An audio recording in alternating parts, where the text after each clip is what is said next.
Ora, seja bem-vindo ao Think Tank. O Think Tank, como sabem, é um programa aqui do canal Acordo de Dinheiro, onde nós fazemos a análise semanal da atualidade económica e política. E para essa análise estão comigo semanalmente o Jorge Marrão à minha direita e o Joaquim Aguiar à minha esquerda. Ora, antes de irmos ao programa de hoje, ao respectivo menu, deixa-me só lembrar que este canal tem uma parceria com a Prozis e que este programa ainda tem ajuda à produção do grupo Sendis Alidata. Agora sim, vamos ao menu. O que é que temos para si esta semana? Olhe, 3 coisas. Em primeiro lugar, a pressa que o Governo está a revelar em vender a TAP, um mistério chamado banca e os resultados que essa banca apresentou em 2022 e ainda, porque é que o Presidente da República tem receio de convocar eleições. Joaquim Aguiar, talvez seja melhor começarmos pelo último ponto. Porque é que o Presidente está com receio em convocar eleições? Por uma razão muito simples. A democracia precisa de eleições para cumprir a sua missão. Por uma razão simples, que é a eleição define quem ganha, mas não assegura que ganhem os melhores. Por isso é que é preciso ter outras eleições para afastar aqueles que afinal não eram os melhores. E, portanto, a democracia precisa de eleições para escolher e para afastar, para que não seja necessário ter que recorrer à violência para afastar aqueles que falharam.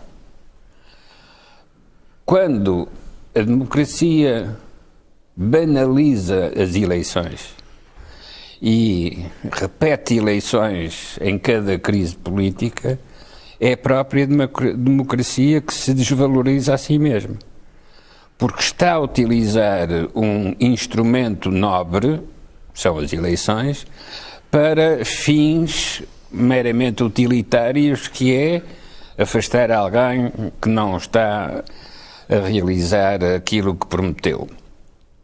E, portanto, o Presidente da República, que ainda por cima está no fim do seu segundo e último mandato, tem medo de eleições porque pode não conseguir afastar os que falharam e pode não conseguir eleger os melhores. Joaquim, mas isso é sobrepor-se ao juízo do povo. Achar que há uma elite, uma personagem qualquer da democracia que sabe mais do que o voto popular. Eu sempre ouvi dizer que a democracia encontra sempre soluções. Camilo, mas as democracias são todas iguais, mas uns são mais iguais do que outros. Isto é, o Presidente da República, justamente porque tem o poder de dissolver o Parlamento e marcar eleições, não é exatamente igual ao comum dos eleitores ou ao comum dos cidadãos. E por isso é que paga um preço elevado se define o caminho das eleições antecipadas e a seguir tem um resultado que é igual àquilo que estava antes dessa decisão do Presidente. Essa é a condição de renúncia do próprio Presidente. Não está escrito na Constituição, mas está escrito na lógica democrática.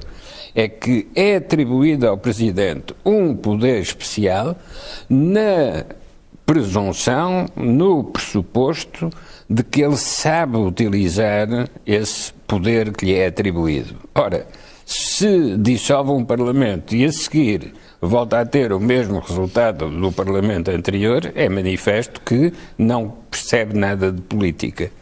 Ora, é por isso que este Presidente hesitaria sempre muito para marcar eleições antecipadas ou para dissolver um Parlamento que tem uma maioria absoluta, ainda por cima de um só partido.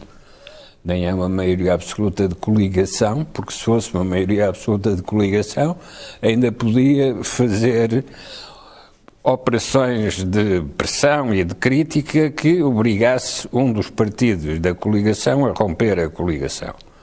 Não, este nem sequer é o caso, porque é uma maioria absoluta de um só partido. Ora, um presidente hesitaria sempre muito em dissolver o Parlamento, por maioria de razão, hesitaria mais ainda no caso de uma maioria absoluta de um só partido. Joaquim, mas Joaquim acredita que se houvesse eleições agora nós tínhamos o mesmo resultado que tivemos em dezembro de 2021? Camilo, nunca é o mesmo resultado, mas se todos os partidos mantiverem as suas linhas programáticas, não teremos exatamente o mesmo resultado numérico, mas temos o mesmo resultado político. Isto é, na prática, não apareceu ninguém que quisesse mudar as coisas. Curiosamente, quem muda as coisas é aquele que diz que não muda as coisas. Que é? O Partido Socialista diz que fez o virado da página da austeridade, fez a reversão da austeridade, e o que a gente verifica é que o Partido Socialista cumpre estritamente as normas do programa de ajustamento que foi proposto pela Troika. Sim, ainda ontem Fernando Medina diz que um déficit é sempre um déficit, não é um superávit. Portanto. Ora bom, mas o que é curioso e é uma das ironias da política, o que é curioso é que fazem o contrário do que diziam, sim, mas agora elogiam-se a si mesmos por fazerem o contrário do que diziam que não aceitariam. Ora, neste tipo de situação, realizar eleições teria por objetivo apenas afastar os que estão, mas não conseguiam promover a substituição por alguém melhor do que aqueles que estão. E isso reflete-se necessariamente na desvalorização do próprio regime.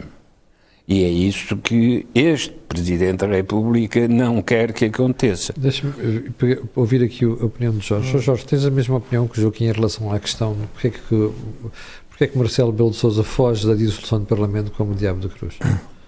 Bom, primeiro tenho que me lembrar que eu votei no professor Marcelo Rebelo de Sousa e tive o cuidado de ler aquilo que ele foi, ler e o que ele foi dizendo ao longo das suas candidaturas. Foram duas.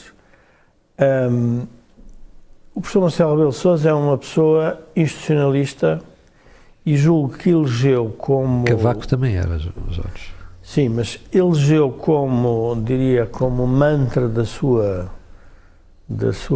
exercício do cargo a ideia de estabilidade.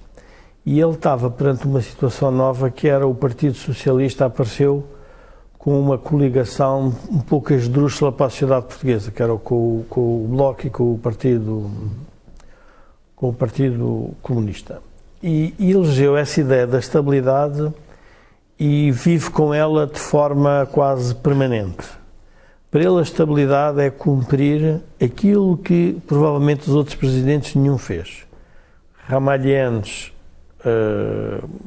convocou quando tinha que convocar, Sampaio a mesma coisa, Cavaco Silva a mesma coisa, mas Marcelo penso na minha opinião, quer dar uma opinião um bocadinho, quer que os portugueses fiquem com uma opinião dele um bocadinho diferente.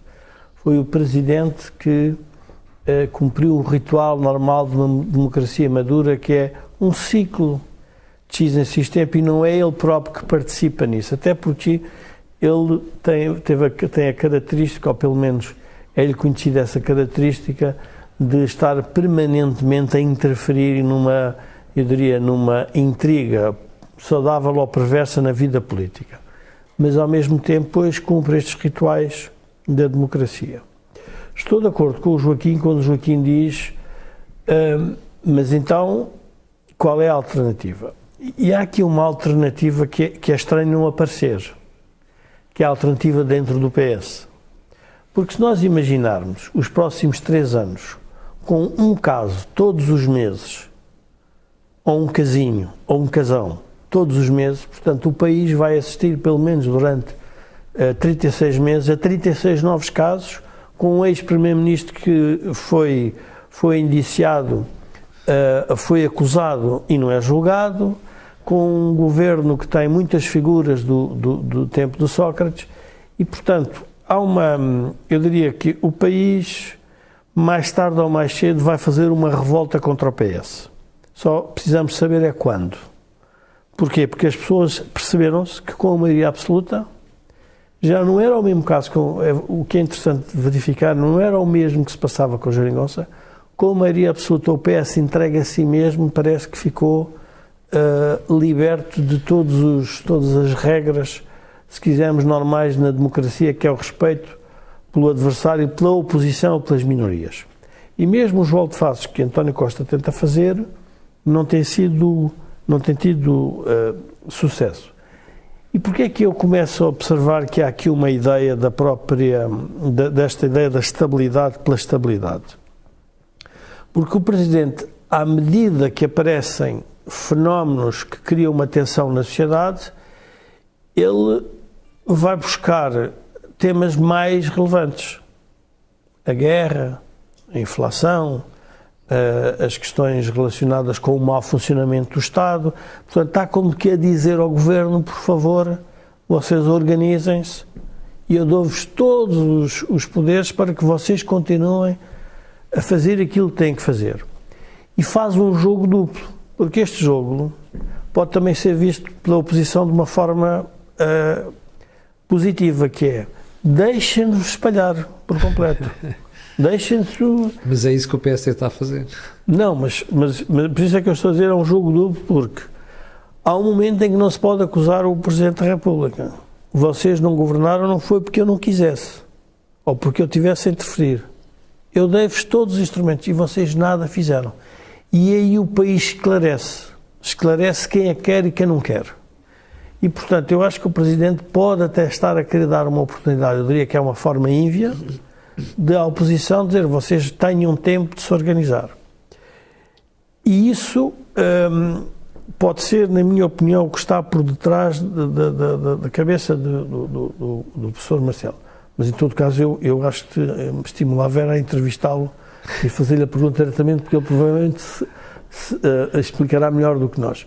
Mas, portanto, esta é a ideia do professor Marcelo. Mas o PS, com maioria absoluta, é óbvio que com qualquer movimento do Presidente ir-se a revoltar, mas tem uma oportunidade única, que é de explicar ao país, que o PS não é o António Costa.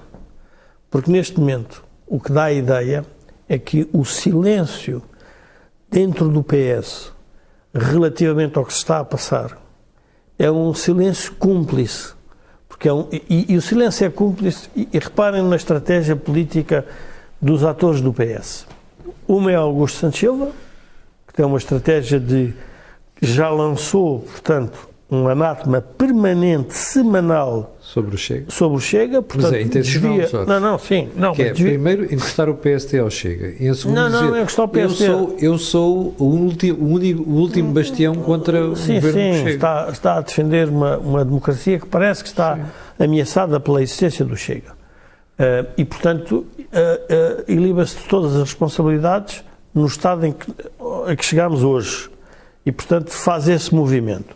Por outro lado, começa a haver um movimento que eu já percebi que é subliminar, mas vai aparecendo, e é um movimento interessante, que é as lutas dentro do PSD e, por outro lado, a ideia que não é por acaso de algumas pessoas que estiveram ligadas à comunicação eleitoral do problema de Pedro Passos Coelho, que é tóxico. Portanto, o que é que o PS está a querer fazer? O PS está a querer dizer ao país que o país é ingovernável com o regresso de Passos Coelho ou com a entrada do Chega na área do governo. No fundo, está a criar aquilo que é normal, é um papão, como o Salazar dizia que os comunistas comiam crianças ao pequeno almoço, e, portanto, agora, não sei se quem é que come crianças ou não ao pequeno almoço, mas, na verdade, está-se a querer criar um papão. E isto é tudo estratégia política. Mas eu julgo que os portugueses são muito mais inteligentes e vão ter que tomar uma decisão muito simples nas próximas eleições. Mais inteligentes, não tenho a certeza, mas que vão ter que tomar uma decisão. São mais sensatos e vão tomar uma decisão que é, até porque hoje também temos que reconhecer que a maioria absoluta do PS não é uma maioria absoluta errada. Ou seja, afastou-se da governação, foi afastado da governação aqueles que provocaram a queda do governo e, por outro lado, não se deu, contrariamente àquilo que eu esperava, que era que o PSD tinha muito mais votos, não apareceu a alternativa, se quisermos, à direita do PS, e o país escolheu, fica o PS então a governar. E, portanto, hoje temos que reconhecer que o país, porque o próprio PSD ainda não se tinha reconciliado com a sua história recente com o consulado de Pedro Passos Coelho. E, portanto, é por isso que eu digo que o país é inteligente, porque vai perceber que as próximas eleições têm que ser mesmo decidir se queremos ou não afastar o PS do poder, na minha opinião. Mas tu há bocado dizias que o Santos Silva não quer encostar o PSD ao Chega. Eu parece-me que quer. E repara, a jogada dele, e nota-se com esta última intervenção que ele fez, é passar para a opinião pública a ideia de que o PSD neste momento está indefinido, não tem definição, não se decidiu o que quer fazer. E ele está a tentar obrigar o PSD a definir-se, que é para aparecer depois a dizer, estão a ver, afinal, o PSD admite mesmo de fazer um governo com o Chega, se for preciso. E, portanto, o PSD está encostado à extrema-direita. A estratégia, em minha opinião, parece-me ser essa. Mas, Camilo, mas há uma coisa que o PS não pode ultrapassar. O PS, por mais máquina eleitoral que tenha, de propaganda, de permanentes focus group, de manipulação da opinião pública, tem um pequeno problema. É que governa e as pessoas percebem que o PS está a governar mal. E, portanto, não se pode... As sondagens refletem isso. Não, mas as pessoas percebem que o PS está a governar mal. E, portanto, por mais máquina eleitoral que exista, por mais, diria, o manta diáfano da verdade que se cria, não vale a pena porque as pessoas percebem o dia-a-dia. E no dia-a-dia percebe-se que há um conjunto de problemas que não estão resolvidos. E, portanto, não é verdade que o PS tenha governado mal. O PS, em alguns momentos da história da democracia portuguesa, governou como tinha que governar. À sua maneira, mas governou. Mas este PS de António Costa... Está a governar mal. Está a governar mal. Governou mal na altura da geringonça, porque veio com a conversa da reversão e da devolução de rendimentos e que resolveria todos os problemas. Nada disso aconteceu. E o que aconteceu deve-o ao BCE, em parte significativa. E agora... sozinho... Agora até os professores já perceberam que afinal a austeridade não se foi embora. Não, mas agora sozinho entrega a si mesmo, as pessoas percebem que há aqui qualquer coisa que não funciona. Agora, pode-se dizer o seguinte, bom, mas então e porquê é que não é mais rápido, porquê é que não é mais rápida a mudança? E nós aí temos que ser intelectualmente honestos. A mudança não é mais rápida porque houve uma reorganização da direita com a Iniciativa Liberal e com o Chega, que se dedicaram, obviamente, aos seus eleitorados, à sua fundamentação ideológica e eleitoral, se assim quisermos, e o PSD embrulhado ainda nas suas lutas internas e na sua história. Portanto, as pessoas percebem que ali também não estaria, provavelmente, a solução governativa. Desta forma, eu julgo que a leitura do Presidente é uma leitura acertada, porque o que ele diz é,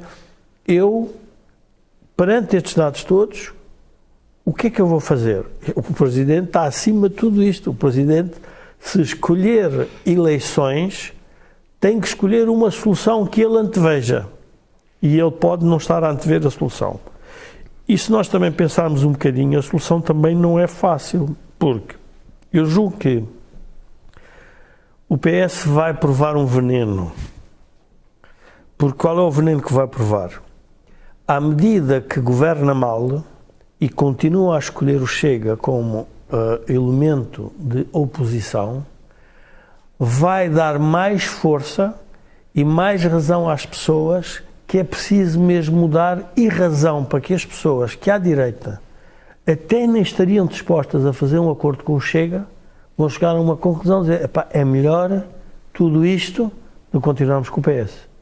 E, portanto, com o tempo, e por isso é que eu julgo que o professor Marcelo também percebeu isto, quando ele faz estes movimentos anti-Chega de forma também mais ou menos... Sim, até ele alinha nisto. Evidente, vai provavelmente meter-se numa embrulhada. Porquê? Porque o problema central disto é, se o PS governasse bem, a pergunta é o que é que era feito do PSD, da Iniciativa Liberal e do Chega, do Bloco e do PC. Temos maioria absoluta, continuaria isto tudo bem. Não é o que está a acontecer e, portanto, eu acho que a realidade é muito forte, ou seja, não vale a pena, enfim, aquela ideia que nós podemos, quer dizer, podemos enganar Todos ao mesmo tempo. Todos ao mesmo tempo durante pouco tempo. Não é possível. Todos. Durante muito tempo já não é possível. E, portanto, é nisso que o PS está a claudicar, na minha opinião. Sim. E o Presidente aí tem razão. Joaquim, porquê é que Santos Silva insiste nesta estratégia?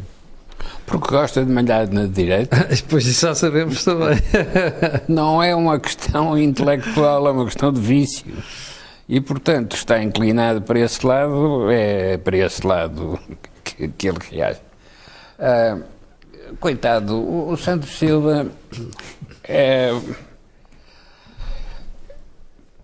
um cinzento, e o cinzento é útil para pintar por cima, mas só cinzento não dá para nada, não é? Bom, é um bom funcionário do partido. É um excelente funcionário. Sim, mas esse é o drama da terceira geração de um partido, porque a primeira geração é a geração dos fundadores, a segunda geração é dos sucessores, a terceira geração é dos funcionários. Ora bom, o Santos Silva cumpre a função e bem. É manifestamente a geração dos funcionários. Sabem vagamente que houve fundadores, os sucessores não se consolidaram e, portanto, eles são funcionários e fazem tudo aquilo que for preciso desde que recebam instruções para isso. E, portanto, o Santos Silva faz a mesma coisa que viu o Partido Socialista francês fazer, também utilizou a família Le Pen para diabolizar essa direita feita aliada à extrema-direita. E o que aconteceu ao Partido Socialista francês desapareceu.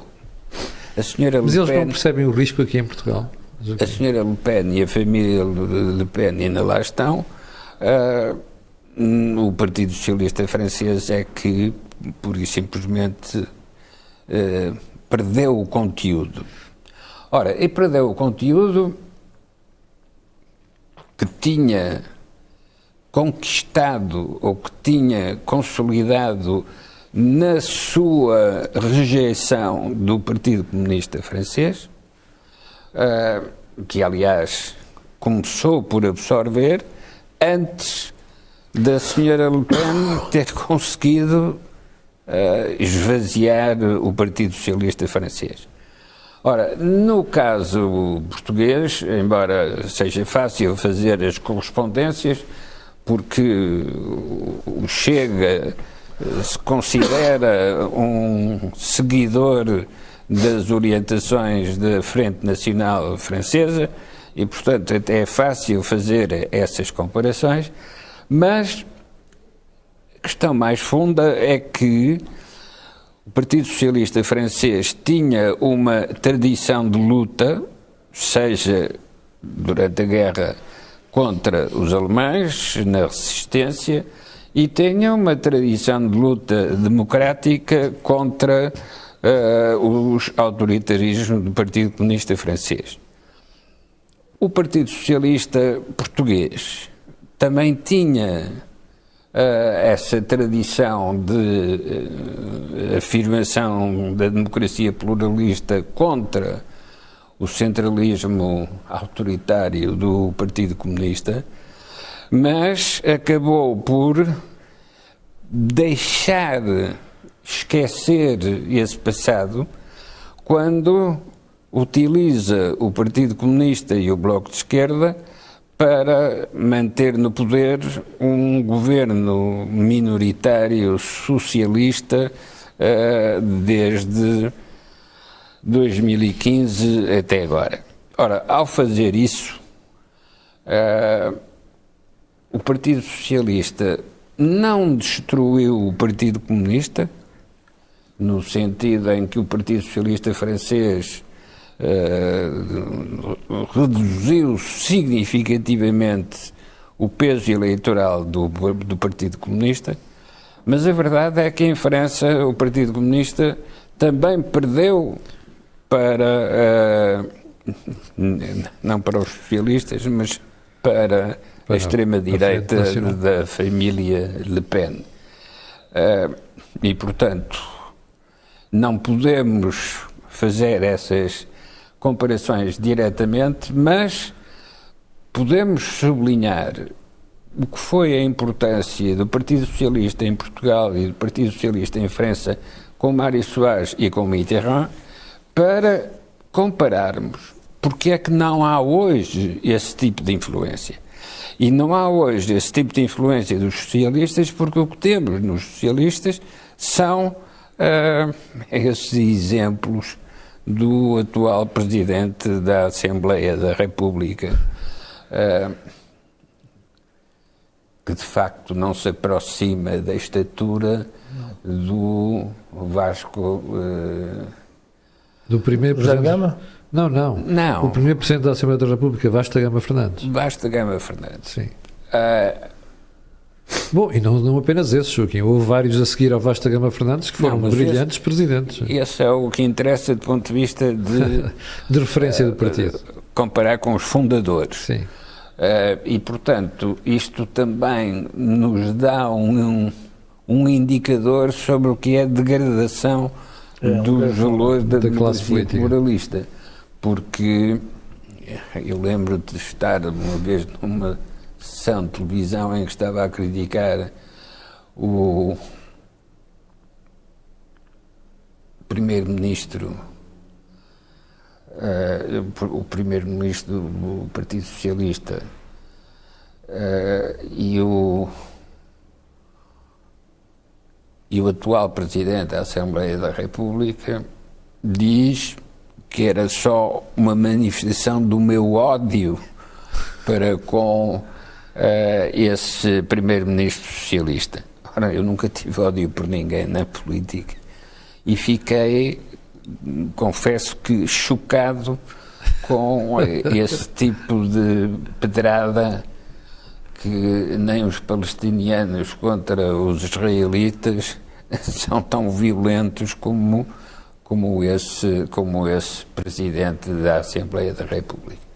Portanto, quando se perdem as concepções políticas e apenas existe o atirar pedras, algo está errado na evolução do regime. E nós estamos a chegar aos 50 anos. Foi também o tempo do regime salazarista. Ao fim de 50 anos, quando já se perdeu a noção do que era a origem desse regime, vai ficando tudo misturado no cinzento. Porque o que acontece à paleta do pintor, quando mistura as tintas todas, as cores todas, o que fica é um cinzento. E, portanto, o cinzento é o sinal de que o regime perdeu variedade, perdeu possibilidade de escolhas, perdeu cores diferentes. Só tem socialismo. E, portanto, como só tem socialismo, é cinzento. Verificamos agora, a propósito de uma secção regional do Partido Socialista, que se dedicava a criar falsas empresas para depois mostrar que tinha feito um concurso com empresas que tinham concorrido, mas só uma é que ganhava. Ora, para que é que um Partido Socialista se dedica a fazer falsas empresas? Para depois poder entrar nos concursos. Há, evidentemente, uma mercadorização da política que, quando se entra por essa via, jamais conseguirá sair. Deixa-me voltar aqui ao Jorge. Jorge, um dos temas que nós escolhemos para hoje foi a situação na banca. E para as pessoas perceberem porque é que vamos falar disto, deixa-me pegar nestes números. Nós olhamos para os resultados da banca em 2022, portanto no ano passado, e vemos um crescimento acentuado, não só em Portugal, mas também nos nossos vizinhos aqui ao lado. Para as pessoas terem uma ideia, a banca espanhola ganhou quase 21 mil milhões de euros só em 2022. Ora, quando nós olhamos para o mercado de capitais, percebemos que as cotações dos bancos não subiram na mesma perspectiva em que se espera a ganharem tanto dinheiro que seria um bom investimento. Ou seja, dá a sensação que os investidores olham para aquilo que é o estado da banca e não veem aquilo como uma grande oportunidade de investimento. Como é que isto se explica? Explica mais ou menos como se explica o crescimento económico do país a que o António Costa veio referir. Ou seja, um crescimento económico significativo que António Costa referiu, ele esqueceu-se de referir o decrescimento que tivemos nos últimos anos. A banca aconteceu exatamente o mesmo. A banca perdeu dinheiro nos últimos anos e agora está a recuperar. Mas eu julgo que é importante as pessoas perceberem o que é que se passou. Primeiro, há um aspecto, na banca há um aspecto político que nós não podemos esquecer. A política, quando tem que resolver problemas, tem que sempre encontrar um bode expiatório, mas nunca as próprias políticas públicas em que estiveram envolvidos.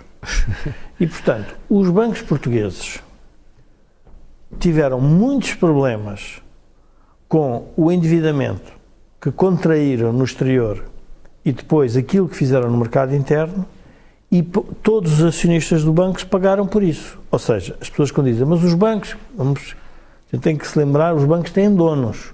Onde é que estão os donos desses bancos? Bom, já foram. Já foram todos. Sim.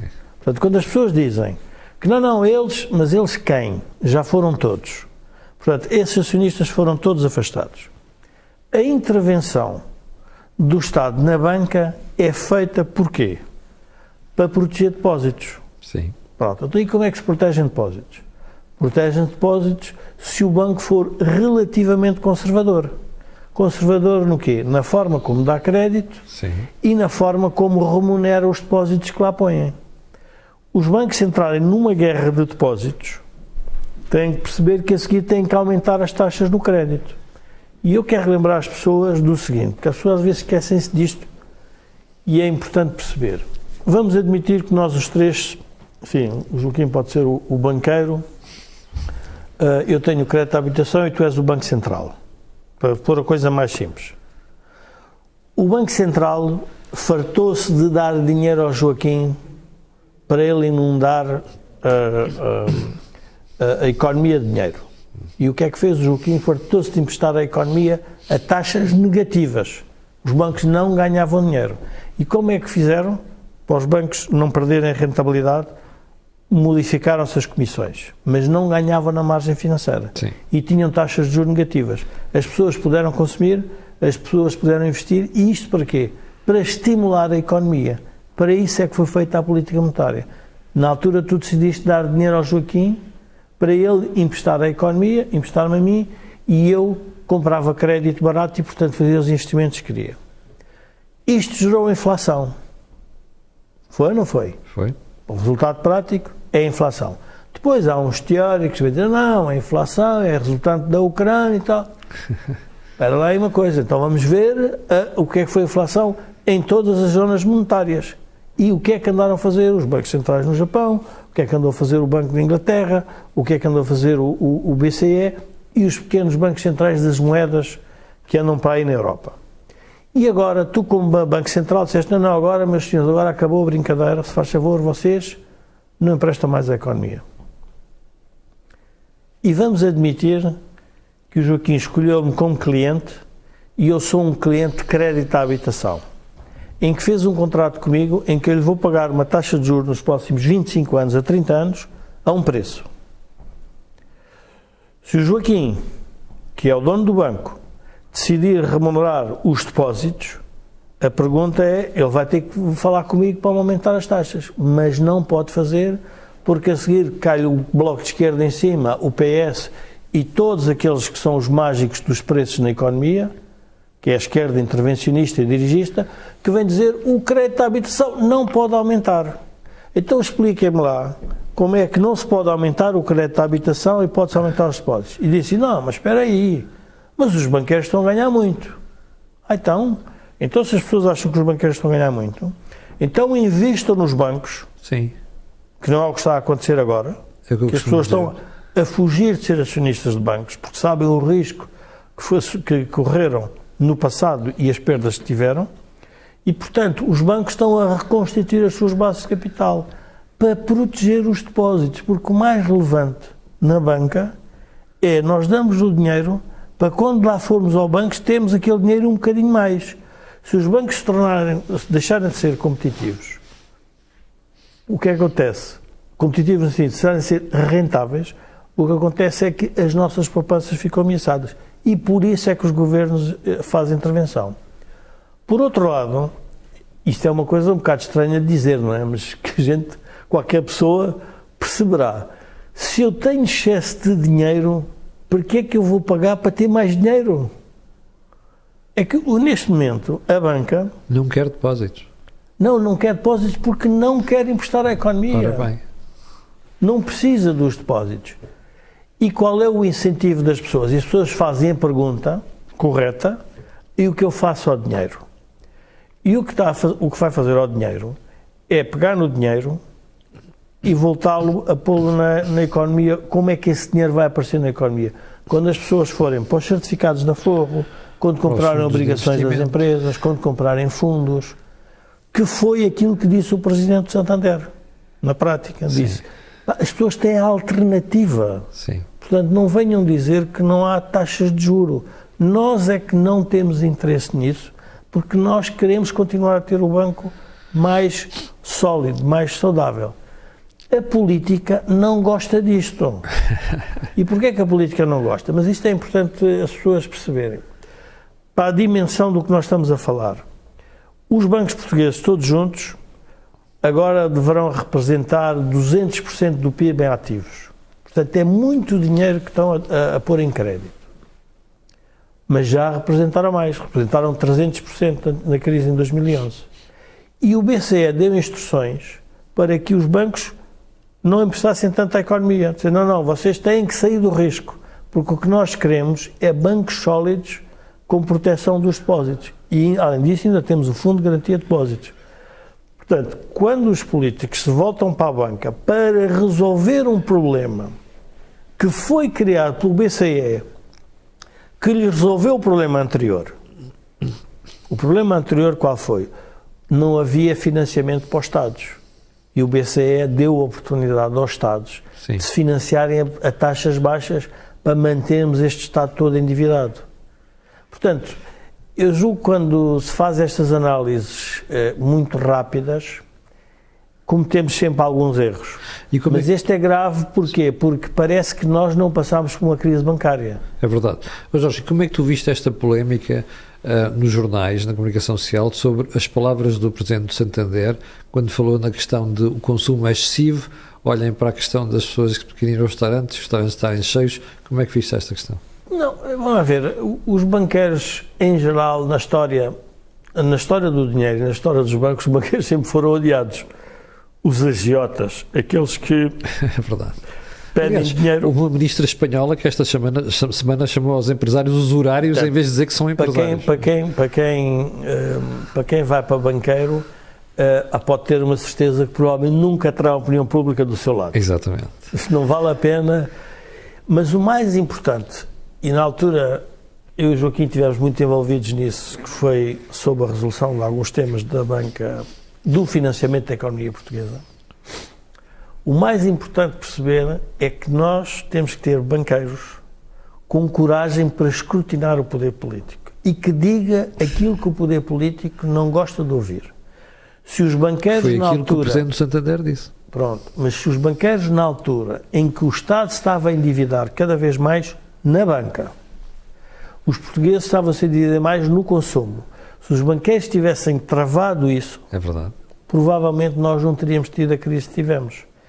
Nós vamos sempre precisar de uma banca independente do poder político, cooperante com o poder político, percebendo quais são as políticas públicas que interessam ao país, mas não se podem alienar, não se podem, reduzir a um papel menor, porque há um momento em que se tem que dizer a verdade. E quando o Presidente Santander refere isso, ele refere de uma forma, diz, é o que eu leio da vida dos portugueses. E, portanto, disse isso de uma forma, enfim, do mais normal possível, sem fazer nenhum tipo de juízo de valor. Claro que depois o que foi puxado pelos jornais foi uma coisa diferente, mas eu julgo que esse assunto ficou mais ou menos esclarecido. O que é perigoso agora, em Inglaterra, hoje o debate do Parlamento eram os trabalhistas a dizer que a banca estava a pagar pouco. E eu pensei assim, mas isto é a política, sempre foi assim. Ou seja, a política para ser agradável, para captar o favor, diz aquilo que as pessoas querem ouvir. E a pergunta é, mas se os bancos pagarem mais, onde é que vai aumentar o preço do crédito? Porque na prática nós temos que perceber que o banco recolhe depósitos e não guarda os depósitos, tem que os emprestar à economia, que essa é a função dele. Vai aumentar o crédito à habitação, vai aumentar no crédito às empresas. Neste momento, os bancos têm tanta liquidez e não emprestam à economia, provavelmente estão a dizer uma coisa muito importante. É que a economia não está suficientemente sólida e o risco que corre é elevado. E não nos esqueçamos que a supervisão também mudou. Joaquim, e o seu take na questão da banca e esta polémica com o Presidente do Banco Santander? Camilo, no tempo das nacionalizações, uma das imagens que aparecia é nós estamos a transformar o capital em dívida, porque o Estado nacionaliza capital, mas a seguir, se privatizar, ao vender isso que começou por nacionalizar como capital, está de facto a vender a quem ficou sem esse capital. Ora, se ficou sem esse capital é porque teve que contrair dívida para tapar esse buraco. Se volta a ter essas empresas, então é porque transformou a dívida em capital. Isto é, pediu dinheiro emprestado para ser reconhecido como capital verdadeiro. Isso fez-me sempre lembrar a história da compra do Pinto e Souto Maior pelo António Champalimau, que tinha acabado de casar com a Maria Cristina Melo e, portanto, foi ao sogro, pediu o dinheiro emprestado, comprou o banco, no dia seguinte estava a pagar o empréstimo, porque tinha ocupado o banco, isto é, tinha feito também ele uma transposição da dívida em capital. Foi isso que nós andamos a fazer desde as nacionalizações até à crise de 2011. Porque a crise de 2011 também veio revelar o que é que tinha acontecido nas imparidades entre as dívidas contraídas, em alguns casos para entrar nas privatizações, e aquilo que estava a ser o resultado efetivo desses investimentos e que não cobriam as responsabilidades assumidas. A história do Banco Espírito Santo terá muitos detalhes interessantes de livro policial ou livro de espionagem, mas na essência tem um problema de exclusiva responsabilidade do Estado. Nacionalizou, não indemnizou, pôs em mercado de privatizações. Quem foi às privatizações teve contrair dívida a partir desse momento, ficou vulnerável e suscetível de desequilíbrio irrecuperável. Ora, hoje ainda toda a gente se lembra desses incidentes, que no nosso caso tiveram uma clara interferência política, mas noutros casos, como nos Estados Unidos, foi o próprio funcionamento da banca que gerou esse tipo de movimentação, em que aumentou a dívida contraída e a seguir não tem capital para cobrir esse endividamento. O que é que se pode fazer? Uma das possibilidades é, se tiver um intervalo de tempo suficiente, então é possível como que deixar evaporar a dívida e ficar com o sal, ficar com o produto sólido nas mãos. Se não tiver esse tempo, então desaparece a água e desaparece o sal. Ora, hoje, quem se lembra do que viveu nesse período, hesita em repetir as mesmas coisas, porque é normal num ser humano, quando comete um erro, não vai repetir exatamente as mesmas coisas para cometer outra vez o mesmo erro. É, de facto, normal que o erro seja corrigido, mas também é normal que, com a passagem do tempo, desapareça a memória do erro e se volta a querer fazer a mesma coisa. E isso é assim na política, como é também na vida empresarial. Aqui para ver a memória, o economista americano Paul Krugman, quando apareceu a crise de 2008, disse uma coisa que vai na sua linha, que era, o que era importante e que eu me esqueci como economista, era ter sempre ao meu lado um professor de História Económica. Alguém que me lembrava sempre o que é que já tinha acontecido. Os erros do passado. Para as pessoas não voltarem a cometer o mesmo erro. Mas para mim o que era importante é que, justamente porque Paul Krugman em 75 esteve cá em Portugal, É verdade, sim, senhor. E ficou amigo do... E aí estava a banca falida, nacionalidade falida. Veio ver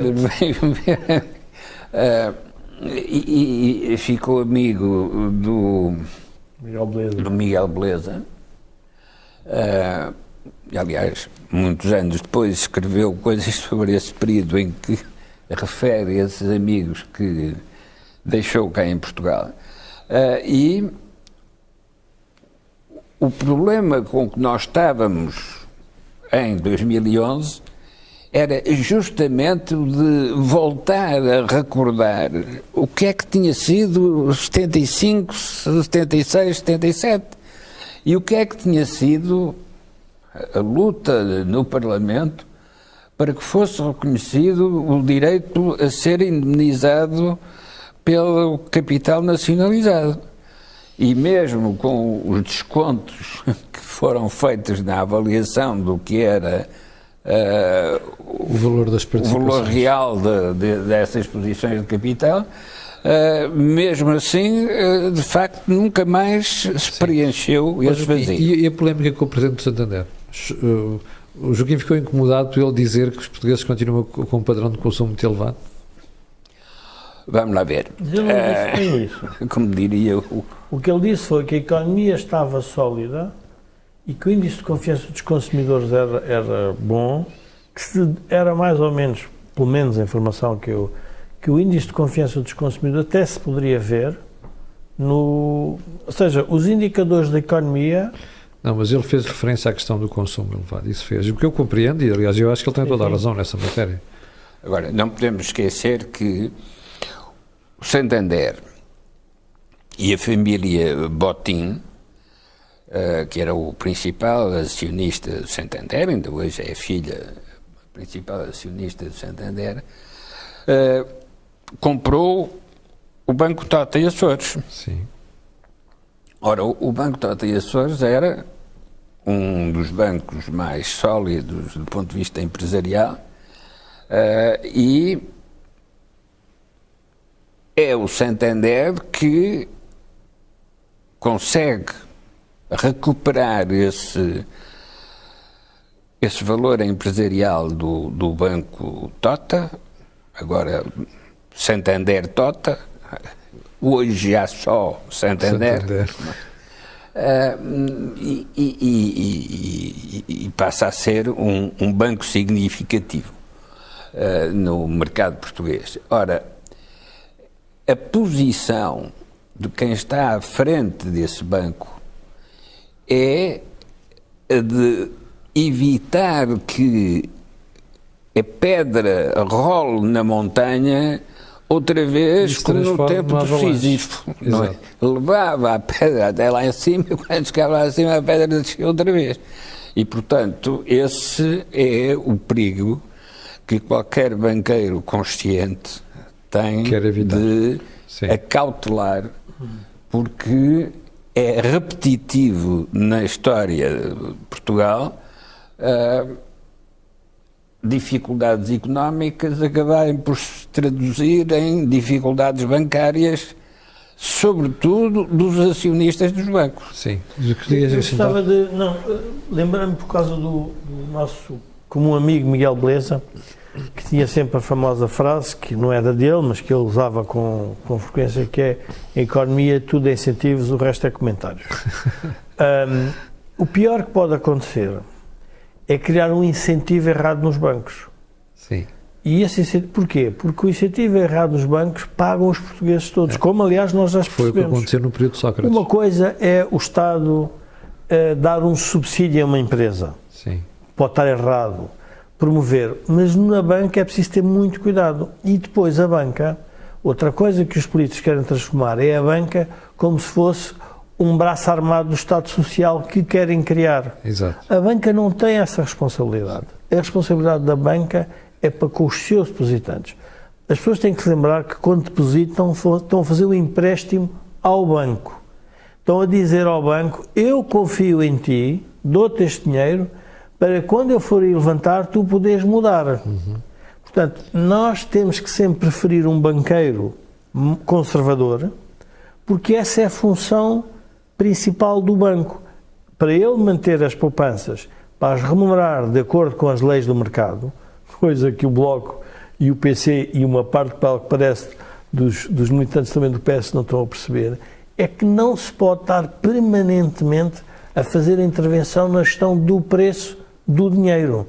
O preço do dinheiro não é porque os governos acham que a taxa de juros deve ser baixa. Se isso fosse assim, então porque é que não decretam taxas de juros baixas para toda a gente? Taxas de juros baixas no crédito, altas taxas de juros nos depósitos. Até o Estado que fique dono dos bancos. Nós tivemos que pôr dinheiro num banco público, porque o banco público também cometeu os mesmos erros. Portanto, cuidado, porque é fácil demonizar os bancos, mas depois temos que ver a sua função, que é sempre uma função desagradável, porque é uma função de proteção dos depositantes e, ao mesmo tempo, de escolha a quem é que empresta o dinheiro. Sim. Portanto, não diria que Jorge, para terminar, nós temos 7 minutos. Eu ainda gostava de ouvir a vossa opinião sobre a TAP. E porquê a TAP? Porque continua envolta em polémica e, como vimos esta semana, Fernando Medina declarou publicamente que duas coisas. Primeiro, que vai levar o assunto ao Conselho de Ministros em breve, o que significa que já tem uma proposta quase pronta. E o segundo elemento que ele transmitiu foi que a própria TAP já ouviu no mercado potenciais interessados e até ficou contente com aquilo que viu. O Governo está com pressa em desfazer-se da TAP? Eu julgo que sim, por razões de natureza política e julgo também orçamental. A pior coisa que poderia acontecer ao Governo era ter que renegociar um outro plano com a TAP com Bruxelas. Sim, não sei se Bruxelas deixaria fazer isso, mas ou se não encerraria a TAP. Não, pois, esse é vamos ver. Mas depois tem que se pagar tudo o que está por trás calcinado por Estado. Claro, mas o tema central é: o Governo não tem capacidade, não é, eu já diria, quase psicológica, de explicar aos portugueses que a TAP vai precisar de mais dinheiro para fazer o quê? Quando nós hoje olhamos para a TAP, o que era a TAP há uns anos e o que é hoje a TAP, muito diferente. E o que é que se passou no transporte aéreo? O que é que se passou no Covid? Nós temos que nos lembrar, Camilo, estas coisas depois isso a memória acho que é importante nós trazemos-la sempre. Se houver outro problema como o Covid, em que as companhias aéreas, os aeroportos fecharam, os operadores dos aeroportos tiveram imensas dificuldades para arranjar financiamento para manter os aeroportos abertos, as companhias de aviação tiveram muitas horas paradas, muitos aviões parados, como é que nós, com uma companhia que teve cronicamente com falta de capital e com excesso de dívida, vai outra vez aguentar? Portanto, eu acho que isso é ser realista. Eu diria que o pior erro é o segundo, não é o primeiro. Sim. O primeiro costuma-se dizer por não saber, o segundo por pouca vergonha. Ou seja, o primeiro não sabia, ok, o segundo você já sabe o que aconteceu, portanto se voltar a acontecer, você vai repetir o erro. E eu julgo que há uma questão política séria da manutenção da TAP. Joaquim, TAP, o Governo está com pressa em vender a companhia? Está porque a oportunidade mais favorável para a venda é quando o setor Está a subir. do transporte aéreo estiver a recuperar. Porque é como a taxa de crescimento, que nós descemos tanto na taxa de crescimento, a seguir, quando cresce um bocadinho, já parece que está a crescer muito em comparação com o que era. Ora, também os resultados que a TAP está a ter neste momento, em grande parte porque corrigiram os custos que estavam muito elevados por efeito sindical, pode tornar atrativo fazer o investimento desde que o mercado esteja em fase de subida. Mas eu recordo o período, foi ainda no tempo do governo Sá Carneiro, quando o governo português quis vender a TAP, na altura era a Air France. E porque é que havia essa vontade de venda? Não era uma emergência idêntica à atual, mas a vontade de venda era por transformação do mercado do transporte aéreo em relação ao modelo da TAP. Sim. Porque tinha acabado Mercado colonial. O mercado colonial e a reconversão teria de ser feita a partir de uma empresa europeia que integrasse a TAP e colocasse a TAP no mercado europeu. Ora, nessa altura, a resistência sindical foi muito forte e acabou por não se concretizar essa operação. Hoje, o mesmo motivo, a mesma motivação aparece, porque é quando o transporte aéreo, as empresas de transporte aéreo estiverem a recuperar do período do Covid, tem que se aproveitar a bonança. que o valor efetivo da empresa estará, não no ponto mais alto, mas num ponto de recuperação. Okay. Se houver um bom programa de exploração de rotas e de utilização dos aviões que foram comprados, o que significa que se a comissão de inquérito que for analisar o que é que se passou na compra dos aviões justificar essa compra, então a utilização das novas rotas pode ser a resposta adequada para a TAP. Muito bem. Chegamos ao final do programa de hoje, mas antes de irmos embora, quero recordar que este canal tem uma parceria com a Prozis e que este programa ainda tem ajuda à produção do grupo Sendis Alidata, que faz software de gestão de empresas. Quanto a nós, eu voltarei a estar consigo amanhã às 8 da manhã, nós os três, na próxima terça-feira, à mesma hora, às 18h30. Para o final fica o pedido sempre. Olha, está a ver aqui o botãozinho de subscrever no YouTube, força.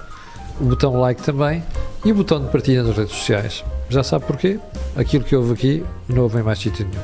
Muito obrigado e tenha uma grande semana.